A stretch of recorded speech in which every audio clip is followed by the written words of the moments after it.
सब क्रिया कर्म करने के बाद विभीषण ने आकर पुनः सिर नवाया। तब कृपा के समुद्र श्री राम जी ने छोटे भाई लक्ष्मण जी को बुलाया। श्री रघुनाथ जी ने कहा कि तुम वानर राज सुग्रीव, अंगद, नल, नील, जामवान और मारुति सब नीति निपुण लोग मिलकर विभीषण के साथ जाओ और उन्हें राज तिलक कर दो। पिताजी के वचनों के कारण मैं नगर में नहीं आ सकता, पर अपने ही समान वानर और छोटे भाई को भेजता हूँ। प्रभु के वचन सुनकर वानर तुरंत चले। उन्होंने जाकर राज तिलक की सारी व्यवस्था की और आदर के साथ विभीषण को सिंहासन पर बैठाकर राज तिलक किया और स्तुति की। सभी ने हाथ जोड़ करके उनको सिर नवाए। तदंतर विभीषण जी सहित सब प्रभु के पास आए। तब श्री रघुवीर ने वानरों को बुला लिया और प्रिय वचन कहकर सबको सुखी किया। भगवान ने अमृत के समान यह वाणी कहकर सबको सुखी किया कि तुम्हारे ही बल से यह प्रबल शत्रु मारा गया और विभीषण ने राज्य पाया। इसके कारण तुम्हारा यश तीनों लोकों में नित्य नया बना रहेगा। जो लोग मेरे सहित तुम्हारी शुभ कीर्ति को परम प्रेम के साथ गाएंगे, वे बिना ही परिश्रम इस अपार संसार सागर का पार पा जाएंगे। प्रभु के वचन कानों में सुनकर वानर समूह तृप्त नहीं होते। वे सब बार बार सिर नवाते हैं और चरण कमलों को पकड़ते हैं। फिर प्रभु ने हनुमान जी को बुला लिया। भगवान ने कहा, तुम लंका जाओ, जानकी को सब समाचार सुनाओ और उसका कुशल समाचार लेकर तुम चले आओ। तब हनुमान जी नगर में आए। यह सुनकर राक्षस राक्षसी उनके सत्कार के लिए दौड़े। उन्होंने बहुत प्रकार से हनुमान जी की पूजा की और फिर जानकी जी को दिखला दिया। हनुमान जी ने सीता जी को दूर से ही प्रणाम किया। जानकी जी ने पहचान लिया कि यह वही श्री रघुनाथ जी का दूत है और पूछा, हे तात, कहो कृपा के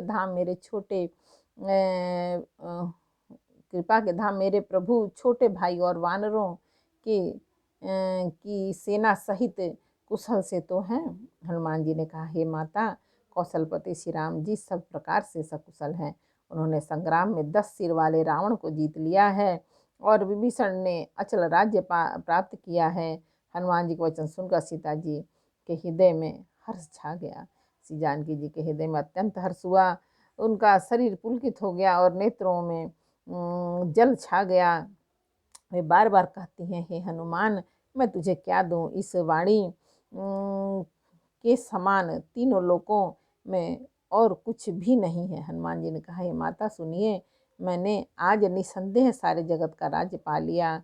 जो मैं रण में शत्रु सेना को जीतकर भाई सहित निर्विकार श्री राम जी को देख रहा हूँ। जानकी जी ने कहा, हे पुत्र सुन, समस्त सद्गुण तेरे हृदय में बसे हैं और हे हनुमान, शेष लक्ष्मण जी सहित कौशलपति प्रभु सदा तुझ पर प्रसन्न रहें।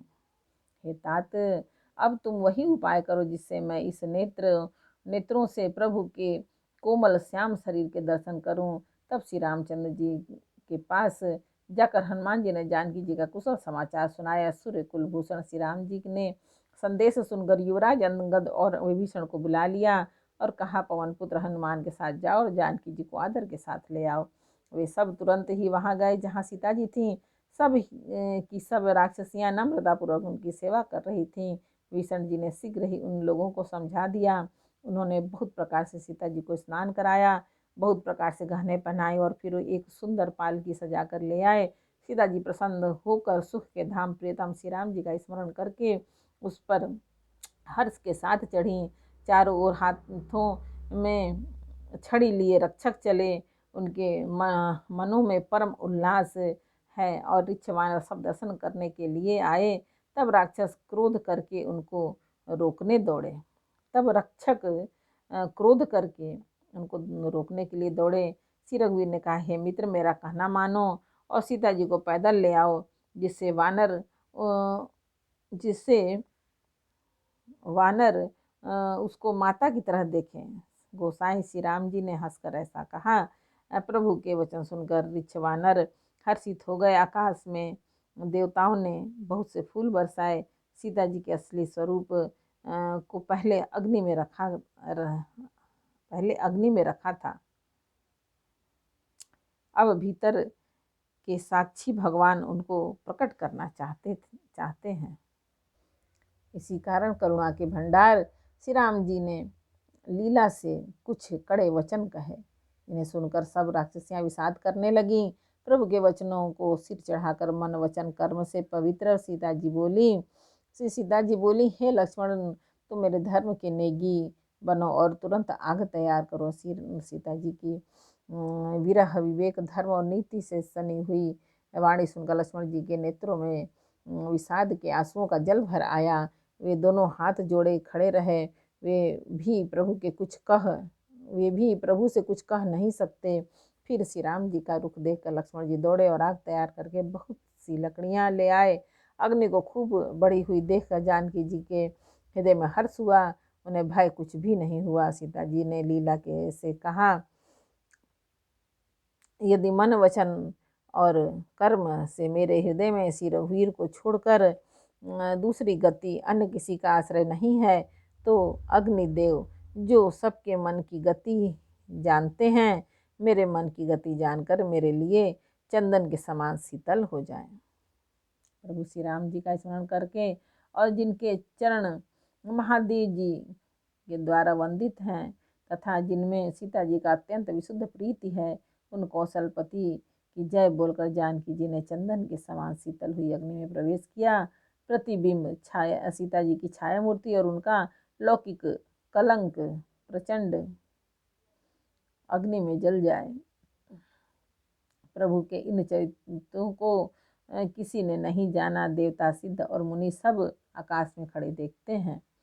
तब अग्नि ने शरीर धारण करके वेदों में और जगत में प्रसिद्ध वास्तविक श्री सीता जी का हाथ पकड़ उन्हें श्री राम जी को वैसे ही समर्पित किया जैसे क्षीर सागर में विष्णु भगवान को लक्ष्मी समर्पित की थी। वे सीता जी श्री रामचंद्र जी के वाम भाग में विराजित हुई। उनकी उत्तम शोभा अत्यंत ही सुंदर है, मानो नए खिले हुए नील कमल के पास सोने के कमल की कली सुशोभित हो। हर्षित देवता हर्षित होकर फूल बरसाने लगे। आकाश में डंके बजने लगे, किन्नर गाने लगे, विमानों पर चढ़ी अप्सराएं नाचने लगी। श्री जानकी जी सहित प्रभु श्री रामचंद्र जी के अपरिमित और अपार शोभा देखकर पृच्छवानर हर्षित हो गए और सुख के सागर श्री रघुनाथ जी की जय बोलने लगे। तब श्री रघुनाथ जी की आज्ञा पाकर इंद्र का सारथी मातिल चरणों में सिर नवाकर रथ लेकर के चला गया। तदंतर सदा के स्वार्थी देवताएं वे ऐसे वचन कह रहे हैं मानो बड़े परमार्थी हो। हे दीन बंधु, हे दयालु रघुराज, हे परम देव, आपने देवताओं पर बड़ी दया की। विष के द्रोह में तत्पर यह दुष्ट कामी और कुमार्ग पर चलने वाला रावण अपने ही पाप से नष्ट हो गया। आप समरूप ब्रह्म, अविनाशी, नित्य, एक रस, स्वभाव से ही उदासीन, शत्रु मित्र भाव रहित, अखंड निर्गुण, माइक गुणों से रहित, अजन्मा, निष्पाप, निर्विकार, अजेय, अमोघ शक्ति, जिनकी शक्ति कभी व्यर्थ नहीं होती और दयामय है। आपने ही मत्स्य, कच्छप, वराह, नरसिंह और वामन और परशुराम के शरीर धारण किए। हे नाथ, जब जब देवताओं ने दुख पाया तब तब अनेकों शरीर धारण करके आपने ही उनका दुख नाश किया।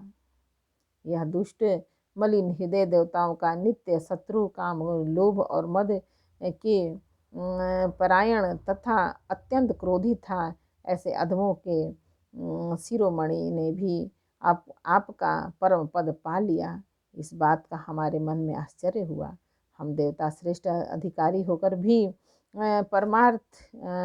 भी स्वार्थ परायण हो आपकी भक्ति को भुलाकर निरंतर भवसागर के प्रवाह, जन्म मृत्यु के चक्र में पड़े हैं। अब हे प्रभु, हम आपकी शरण में आ गए हैं, हमारी रक्षा कीजिए। विनती करके देवता और सिद्ध सब जहाँ के तहाँ हाथ जोड़े खड़े रहे। तब अत्यंत प्रेम से पुलकित शरीर होकर ब्रह्मा जी स्तुति करने लगे। एक बार बोलो रामायण मैया की जय। लंका कांड का 5 दोहा समर्पयामि। भगवान जय श्री राम जानकी पवन पुत्र भोलेनाथ बजरंग बली। जय हो।